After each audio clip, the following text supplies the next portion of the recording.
Par contre, il y a bien un élément qui est très variable d'une montre à l'autre et c'est ce qui nous amène à notre prochain point, le capteur cardiaque.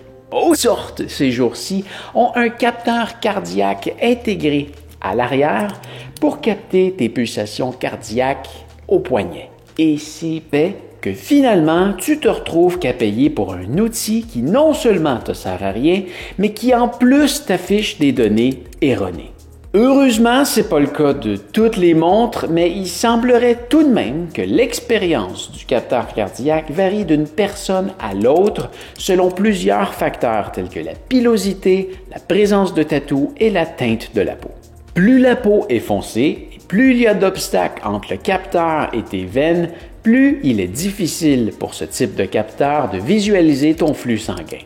Alors malheureusement, sur ce point, comme ça varie d'une personne à l'autre, c'est un peu un jeu de dés de savoir si ça va bien aller ou non. À mon expérience, j'ai obtenu d'excellents résultats avec Polar et aussi avec la dernière série de Garmin. Mais il n'en reste que si tu veux avoir les données les plus précises, c'est une ceinture cardiaque à la poitrine que tu vas avoir besoin. Personnellement, je trouve que c'est assez dérangeant à utiliser. C'est soit trop lousse et ça finit par tomber, ou tout plus précise, en plus d'être en général capable de calculer tes respirations par minute, gain du confort. Outre la précision du capteur, il y a probablement deux autres choses que tu veux vérifier avant d'acheter ta prochaine montre. La première étant la fréquence d'enregistrement. Lors d'une activité, toutes les montres que j'ai testées monitoraient mes pulsations en temps réel, mais certaines d'entre elles tombaient dans un tout autre monde au repos. Certaines vont vérifier tes pulsations cardiaques aux 20 à 30 minutes. Je trouve ça un peu ridicule quand tu veux avoir un profil complet de tes pulsations. Disons que je suis assis à mon bureau toute l'après-midi et que ma moyenne de pulsation cardiaque au repos est de 52 battements par minute. Mais que tiens, disons je reçois un colis et que ma montre décide de capter mes pulsations cardiaques alors que je suis en train de remonter ce gros colis dans les marches et que mon cœur bat à 130 battements par minute. Ça vient en quelque sorte fausser tous les résultats de la dernière demi-heure. Alors que sur une montre qui vérifie tes pulsations en continu, tu es même capable de voir en combien de temps tu te rétablis.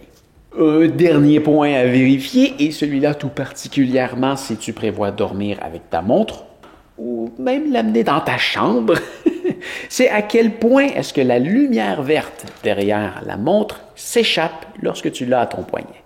La plupart sont très bien et on voit leur lumière que très rarement ou sous un angle très précis. Mais disons que cette montre m'a réveillé quelques fois parce qu'elle fait une lecture aux 20 minutes, elle éclaire très très fort et elle laisse la lumière s'échapper sur les côtés même lorsque tu la portes au poignet. Je te laisse imaginer ce que ça donne quand tu dors et que tu déposes ta main à côté de ta tête et que soudainement, boum, elle vérifie tes pulsations. Ouais, ça réveille très très mal. Ah oui, et cette montre-là, tout particulièrement, tente de vérifier tes pulsations cardiaques même quand tu la portes pas. Alors imagine ce que ça donne quand tu la laisses sur ta table de chevet. Oui, ça fait une belle lampe de poche verte à toutes les 20 minutes, toute la nuit. C'est vraiment pas génial quand l'objet qui est censé monitorer ta qualité de sommeil nuit à celui-ci. Heureusement, cette montre n'était qu'un très mauvais exemple et la plupart fonctionnent très bien. Cette vidéo est un extrait du guide d'achat de montres de sport le plus complet de YouTube. Si jamais tu veux voir la vidéo en entier, tu peux aller juste ici. Sinon, tu peux accéder aux autres extraits juste là. Et si tu veux voir mes suggestions de montres, que tu es prêt à faire un achat, tu peux suivre mes liens dans la description. Maintenant, c'est le temps de cliquer quelque part. Comme maintenant.